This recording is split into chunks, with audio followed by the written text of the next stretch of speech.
اهلا بيكم. النهارده معانا فيلم اثاره تشويق. البت اتحبست مع تمساح في نفس الحمام. تعالوا نشوف ايه اللي هيحصل. اهلا بيكم. دي هيلي بطلة فيلمنا النهارده، وبتكون في مسابقه سياحه. سياحه ايه؟ بتكون في مسابقه سباحه، وبنشوفها في تدريب مع زميلها، وبتحاول ان هي تكون الاسرع فيهم، وبتفتكر كلام والدها ديف اللي كان بيقول لها دايما انت هتبقى الاسرع في السباحه. وبعدين بتروح اوضه التغيير عشان تغير هدومها، وبتلاقي ان اختها اتصلت بيها عشان تقول لها ان لو انت سمعت اي اخبار عن والدها، لانه ما بيردش على التليفون بقالي شويه.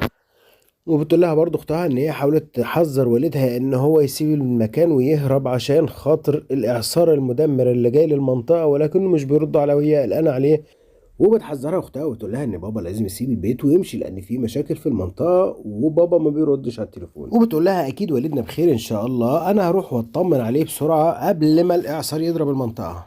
وهي في الطريق بتلاقي الطريق غرقان ميه وممنوع الدخول من خلال الطريق ده، وبتقابل واحد صاحبها وبيقول لها ممنوع الدخول في المنطقه دي خطر عشان الاعصار وكده، ولكنها بتضحك عليه وبتعمل ان هي هتلف بالعربيه عشان ترجع، ولكنها بتكمل في طريقها عادي لطريق ديف. وبالفعل بتتحرك بالعربية في الطريق ولحد ما وصلت للبيت، ولقت الكلب واقف وحيد شريد، ولقت صورها هي وامها في كل مكان، ولكن والدها مش هنا، فخمنت ان هو ممكن يكون في البيت التاني بتاعهم القديم. وبالفعل بتاخد الكلب وتروح بيتهم التاني القديم، ويكون منسوب المية عالي في الشوارع زي ما احنا شايفين. وبتدخل البيت وبتبص من شرفة المنزل، وبتتصل بوالدها، ولكنه عامل التليفون صامت والتليفون بيكون في المطبخ، فبتعرف ان والدها هنا في المنطقة دي.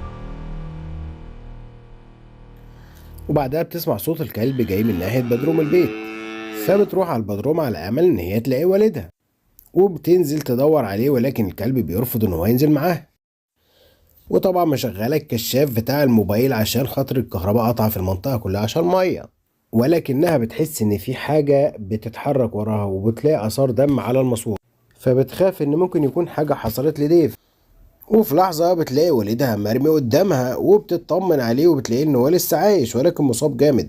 وبتحاول تسحبه عشان تطلعه من سلم البدروم وتوديه على أقرب مستشفى، ولكن تحدث المفاجأة إنه التمساح لقد ظهر فجأة ودمر السلم ودخل عليها. وبترجع تاني بوالدها في نفس المكان اللي هي لقيته فيه، ولكن التليفون بيقع منها وبتعدي من وسط المواسير والتمساح واقف لها بره.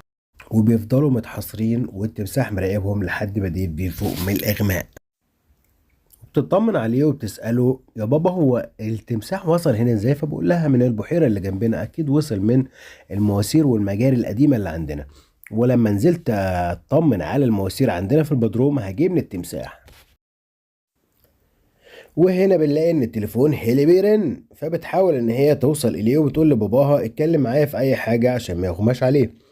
وبتحاول تعدي زي ما انتم شايفين كده ما بين المواسير لحد ما وصلت التليفون، ولكن المفاجأة وهي راجعة تاني بتحس ان في حاجة وراها، واذا به تمساح اخر، وبتهرب منه ولكن بيمسكها من رجليها.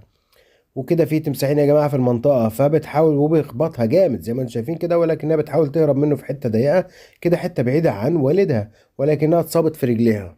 وهنا بتقول لباباها ان هي كويسة، ولكن في تمساحين في المكان.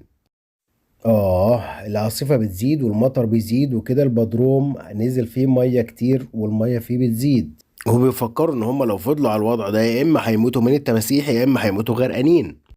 وبتحاول ان هي تتحرك عشان تشوف اي حد يساعدهم، وهنا بتشوف اتنين بره فبتصرخ عليهم، ولكنهم كانوا بيسرقوا مكنة الاي تي ام. هو بقى الحرامية بتكتر في الحتت دي.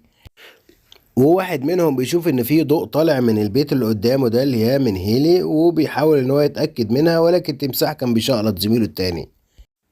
قال ده طلعت بيت وتاريه برضه راح مشقلطها قدام زميلها، وبيكون في اكتر من تمساح في المنطقة وبيخشوا جوه المحل وبيدمروا الناس اللي جوه. مجزرة تماسيح يا جدعان. وهيلي بتتفرج وهي بتتحسر على عمرها. يحزني، ده انا كده مش هتجوز يا جماعة. وبتحاول ان هي تدور على فتحة تانية تدخلها لبيتها غير فتحة السلم بتاع البدروم عشان التماسيح، والفتحة اللي هي افتكرتها اتاريها مسدودة بترابيزة فوق. وهنا بيسمعوا صوت لانش بره البيت، فبيحاولوا ان هم يتحركوا يميتوا، وبيكون الواد واين اللي هو كان زميلها اللي رجعها بالعربيه وهي ما رضتش تسمع كلامه عشان يطمن ان هيلي اللي مش جوه البيت. وبيخش بالفعل جوه البيت عشان يطمن ان هي جوه ولا لا، يطمن عليها. وهم كانوا عمالين يخبطوا في الفتحه عشان خاطر يعرف ان هم هنا، وبالفعل بيقولوا له ان احنا محبوسين بسبب التماسيح. فبيتصل بزميله ويقول له تعالى لي جوه عشان تلحقني، ولكن يا حزني زميله الشقلط شقلطه زرقاء، وبرضه هيلي قدامها، وزميلها يا عيني خطيبها اتقتل. وهنا هيلي بتفقد الامل ان هي هتعيش، وتقول لوالدها ان هم هيموتوا في البدروم زي واين زميلها. ولكن والدها بيحفزها ولا ما تخافيش، احنا هنعيش وهنخرج من هنا ان شاء الله سالمين غانمين. تفتكر وبتعتذر لوالدها ان هي السبب في طلاقها امها من ابوها زمان، لان هي ابوها كان مهتم بيها عن زياده عن اللازم وخلى والدتها تتطلق. هي ابوها كان بيجري وراها عشان خاطر يعلمها السباحه والمراحه وركوب الخيل، ولكن والدتها ده كله كان على حساب الوقت. والدته يعني قالت له لا احنا كده بنستعبط وبتاع، فانا طلقتها. هي طبعا مبسوطه ان هو طلق امها، وبيتفقوا انه هيعمل ضجة عشان يجذب انتباه التمساح، وهي تطلع فوق وتشيل المكتب اللي فوق الفتحة دي عشان يطلعوا الاتنين وتنقذ والدها. ولكن التمساح بيجي على ديف، ولكن ديف بيخبطه بحتة خشبة كانت في ايده كده، مش عارف جت ولا موته. وهنا هيلي بتحاول تهرب من التمساح التاني، ولكن بتشوفه واقف من بعيد، وبتشوف ان هو واقف عند المنطقة اللي هي هتطلع منها، ولكنها بتضطر ان هي تروح من يمة مواسير الصرف اللي اصلا التماسيح جاية منها.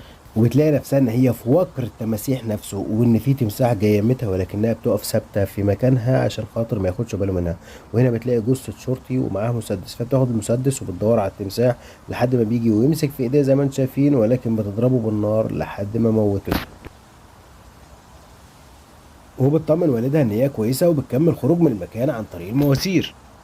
وبالفعل بتتمكن من الخروج بره الشارع، ولكن والدها تحت بيجاهد ان هو يعيش لان الميه خلاص ملت البدروم وهو خلاص على وشك ان هو يموت. وفي نفس اللحظة الفارقة دي بتكون هيلي دخلت البيت، وبتوصل للمنطقة اللي فيها اللي تحتها والدها، وبتلاقي الكلب عمال يخبط، فبالفعل بتشيل وتكسر الخشب وبتطلع والدها، وبتحاول ان هي تنقذه وانقذته. وبيحاولوا ان هم يخرجوا من البيت، ولكن الشوارع بتكون كلها غرقانة. وبيقولوا لبعضهم ان احنا لازم نهرب من المكان قبل ما الاعصار يزيد ويكسر حاجز المية والمدينة كلها تغرق، وساعتها هيموتوا. وبيبصوا حواليهم بيلاقوا ان في مركب بتاعه العصابة اللي كانت بتسرق المحل، فبيقولوا ان احنا لازم نوصل هناك. وبيتحركوا على امل ان صوت المطر ما مش هيخلي التماسيح تاخد بالهم منهم. وبالفعل بيتحركوا، ولكن السد فعلا بينكسر، وبتشوف ان في كمية من المية كتيرة جدا جاية ناحيتهم، وبتعوم هيلي في عكس اتجاه التيار، وبتجذب انتباه التماسيح عشان تروحوا معاها عشان يروحوا وراها وتنقذ هي والدها برضه، يعني لحد ما وصلت للمركب. وبالفعل ركبت المركب وراحت وخدت باباها، ولكن سنتهم زرقاء، المية رجعتهم تاني جوه البيت.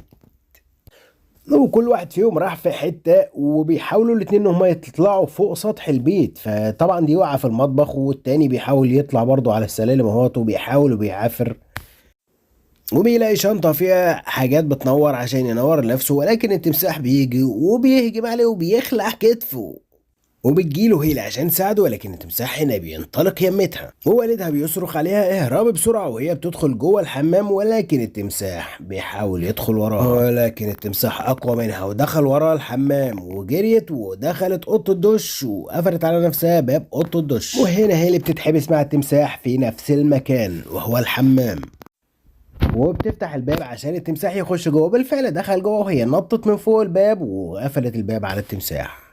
نصحى، فبتحاول تاخد والدها عشان تطلع على سطح البيت، ولكنها بتسمع صوت طيارة انقاذ، فبتسيب والدها في لحظة كده وتولع الشعلة بتاع النار ديت عشان تجذب الطيارة ليهم. ولكنها بتلاحظ ان المية وصلت لحد شباك الأوضة، وفي نفس اللحظة بيهجم عليها تمساح من شباك الأوضة وبيمسك كتفها، وبتحاول تمسك الشعلة وبتحطها في عينيه فعلا، وبتهرب منه وبتهرب بره البيت من خلال الشباك. وبتروح لوالدها، واخيرا بتحاول بتولع الشمعة التانية اللي معاها ده عشان الطيارة تاخد بالها منهم، وبالفعل بيتم انقاذهم من فوق سطح البيت.